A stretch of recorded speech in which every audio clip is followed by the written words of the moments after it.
Hello and welcome to Levant TV headlines. The Syrian army and Hezbollah made major gains, seizing control of the highest peak in the Kalamoun region along the border with Lebanon after gaining large swaths of territory in fierce fighting that killed 53 Syrian jihadis. The Vatican has become the latest country to recognize the state of Palestine after a new treaty was finalized yesterday. Somalia's Shabab Islamist militants have captured an Iranian fishing boat and its crew after it was forced to pull into port due to mechanical failure. Iran's Deputy Foreign Minister for Arab and African Affairs, Hossein Amir Abdollahian, says that Iran has coordinated with the UN to prepare the ground for the ship to dock at a port in Yemen. And US President Barack Obama is seeking to reassure the Gulf leaders gathering at Camp David that US overtures to Iran will not come at the expense of commitments to their security. Now let's take a look at the top headlines in today's newspapers in the Middle East. Starting with UAE's Khaleej Times, which leads reporting that US Secretary of State John Kerry says a clearer security arrangement between Gulf countries and the United States is critical to fighting terrorism. The paper also reports that Iraq's Defense Ministry said the deputy commander of Daesh insurgents had been killed in a coalition airstrike on a mosque where he was meeting other militants in the north of the country. From Lebanon, the Daily Star leads reporting that Lebanese political figures expressed outrage for a second day at what they said was a soft sentence handed down to former minister Michel Samaha for transporting explosives, with MP Walid Jumblat saying it legalizes terrorism.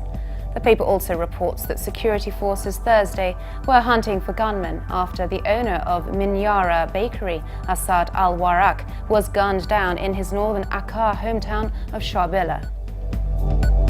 The Egypt Independent leads reporting that judicial sources have confirmed that former President Hosni Mubarak is no longer detained pending trial in other cases, and that he already effectively served the 3-year sentence and will therefore be free after paying a 125 million Egyptian pound fine. The paper also reports that hundreds of Beshbish village residents in Garbia set fire to the home of a low-ranking police officer yesterday evening in revenge for shooting 4 residents in a dispute over cigarettes. Now let's take a look at the top Middle East headlines from the UK papers.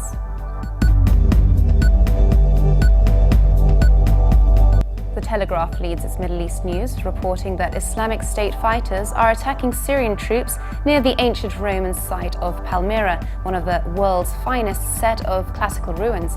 The advance is not aimed at the ancient city itself, but has raised fears for its future. The Guardian leads its Middle East news, reporting that Qatari authorities claim to have made improvements in the conditions of hundreds of thousands of migrant workers building for the 2022 World Cup, though human rights groups still complain about the pace of change.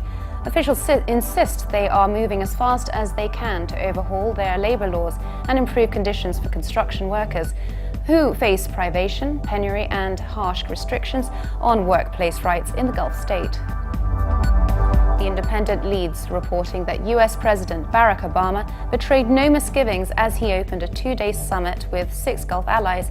The potentially fractious meeting is meant to allay suspicions that the United States is putting too much focus on securing a nuclear deal with Iran, their common foe, at the expense of their defense interests.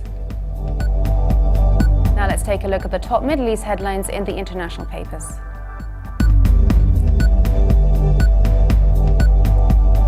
From China, the Global Times leads, reporting that Iraqi security forces responded to a sectarian riot overnight at a Sunni district in Baghdad as Shiite pilgrims observed a major ritual at a holy shrine. The disturbance occurred late Wednesday when dozens of young men among the pilgrims attacked and set fire to the building of the investment department of the Sunni Endowment Office. And finally, Germany's Deutsche Welle reports that the Vatican has confirmed it will officially recognize Palestine as a state. The as-yet unsigned treaty was finalized on Wednesday and states that the Holy See has switched its diplomatic relations from the Palestine Liberation Organization to the State of Palestine. And for more updates, please visit levant.tv.